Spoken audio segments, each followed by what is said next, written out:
I saw a question from Pottery Music, and I kind of really want to go through that, if that's cool with you. Yeah. So Pottery Music asked us on YouTube, "Hi, I will travel to New Zealand in February, and I don't have a driver license. I will use InterCity then, and is there any way for me to get to the Catlins Forest by public transport? I can't find any InterCity stop here."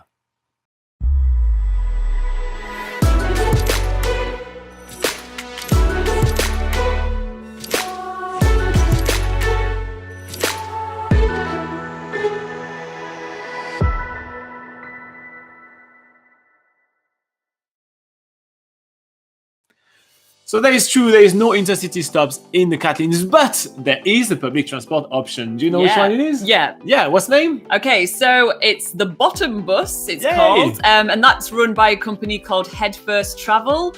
Also, the same company is used by Kiwi Experience. Yeah. So this is a small like minibus which takes people on a route. It usually takes about 3 days if you're doing the minimum route, and it's a hop-on, hop-off bus, meaning that you can travel on it like an intercity bus. You travel from A to B, you can stop off and take some time to, explore the area for a little bit. And then when the next scheduled bus is coming, which might be the next day or 3 days from when you jump off, you can then go back onto the bus and complete your route, and stop off as many times basically as you want. So that's the best public transport option to go for traveling around the Catlins. And yeah, it's simply called the Bottom Bus.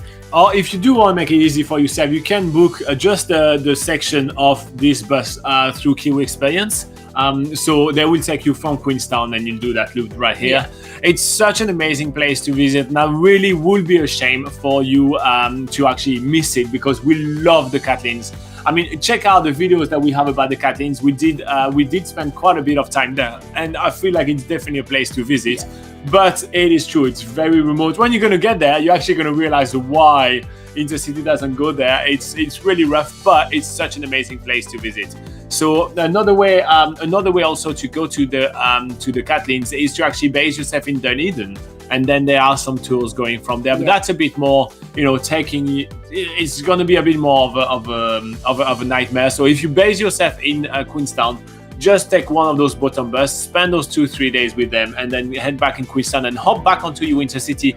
I think that'd be the best way to visit the Catlins if you are not driving your own car. Yeah, and another thing about the Bottom Bus as well is that they also take you to some really popular sites that I'm sure you will want to see. For instance, they'll take you to Nugget Point, they'll take you to some of the waterfalls there, they'll take you to Surat Bay so you can see sea lions. So the good thing about that bus is actually it provides a little bit more than InterCity. Obviously, InterCity is just like a national coach bus, which will take you from A to B, but on the Bottom Bus, it's more like half a tour bus and half a public transport bus. So they will have some good inclusions to actually check off all those bucket list items along the way. So that's definitely a really good option. Yeah. All right. So this is how we will do it to visit. Oh, and if you go to the Catlins, before I wrap that up, make sure to check Niagara Falls. It is one of the best things to visit in the Catlins. Ask your driver. You want to see this. Yeah. If you don't get there, check out our videos about Niagara Falls in the Catlins. It's really stunning. All right, so that wraps it up for this question. If you do have a question of your own, put it in the comment below. We're here to help. And also we'll put a few links below as well to help. Yeah.